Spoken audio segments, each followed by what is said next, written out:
so this is going to be my review of Green Arrow Year 1, written by Andy Diggle, and artwork by Jock.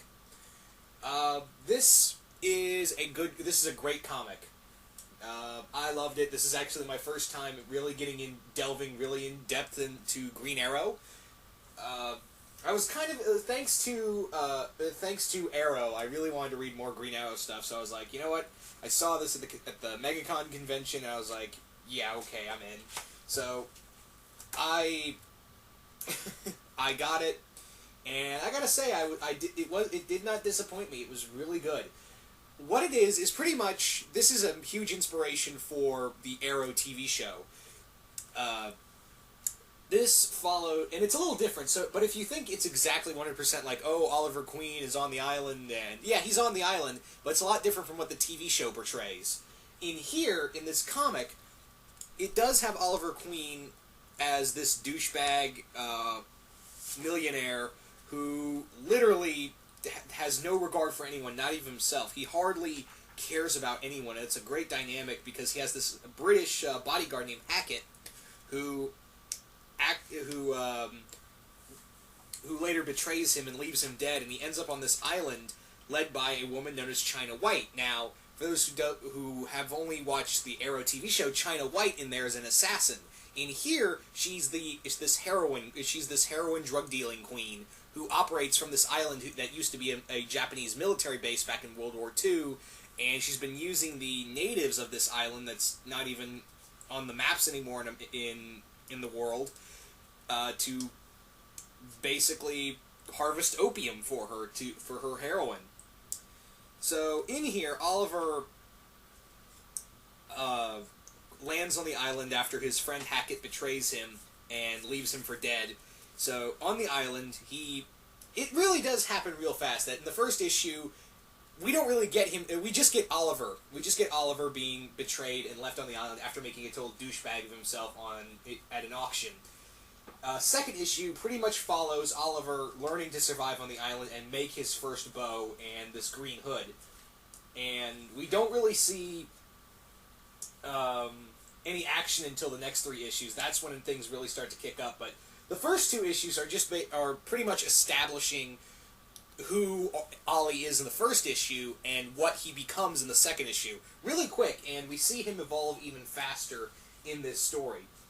We see him meet Hackett again, and this is a very bloody comic. I will say that this isn't like Punisher Max level gore, but it does have its fill of some very painful moments. Like Oliver gets hit by an explosion. His arm breaks to the point where the bone is sticking out. There's also a point where he shoots a guy, an arrow right through the guy's arm, and it goes into his stomach. So, ugh. And this is the thing with Andy Diggle. He can write very good character moments as well as very bloody moments. I really enjoyed his other fun bloody romp, and this was more so with the Dark Reign Hawkeye miniseries that he did, involving the time in Dark Reign when Bullseye was pretending to be Hawkeye. That was a really good miniseries as well, and I did a review on that a long while back actually.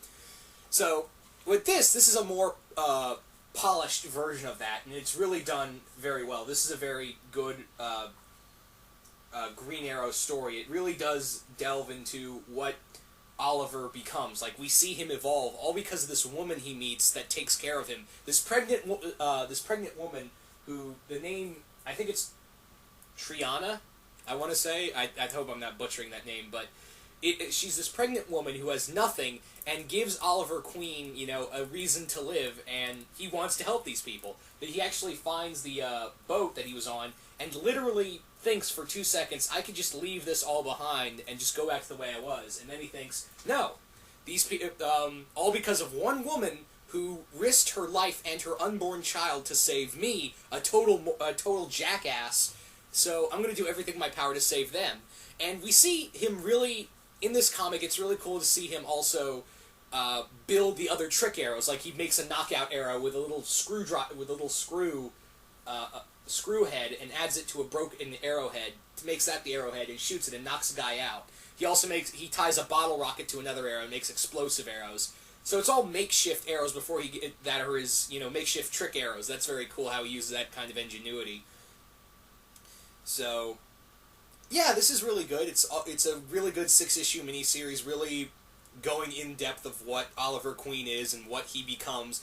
This is really what makes him fight for the little guy. This is the comic that really says that Green Arrow's always been the fighter for the little guy. So, and that really shows here when he's fighting for these people who owe him literally they owe him nothing, and it's all because of this one pregnant woman who showed him, she had nothing, but she risked her life and her baby to save him, and that gave him the reason to, go back to Star City and, be Green Arrow. So, in that regard, this is a good comic. Now, would I say it's as good as Batman Year One? Like everyone says, it's like, this is the second best Year One book next to Batman Year One. Maybe. Honestly, maybe, but as a very good Year One story, hell yeah. I don't know if I would put it right next to Frank Miller's Batman Year One, but still, this is an amazing comic book. This is really good. I will say that it is, like everyone says, actually I take that back, this is like the second best DC Year One story.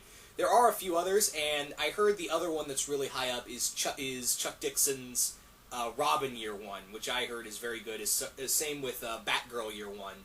So I'm probably going to try to look for those as Year One stories. But still, this is an amazing comic book. If you're really interested after watching Arrow to get into more stuff with Green Arrow, I definitely say check this out. This is actually, if you're looking for Green Arrow stuff after watching Arrow, or you're just like, hey, I want to read more stuff with Green Arrow, this is a excellent jumping on point. Green Arrow Year One, it's fun, it's bloody, it's the Oliver Queen that we all know in the comics, so I highly recommend this comic to no end.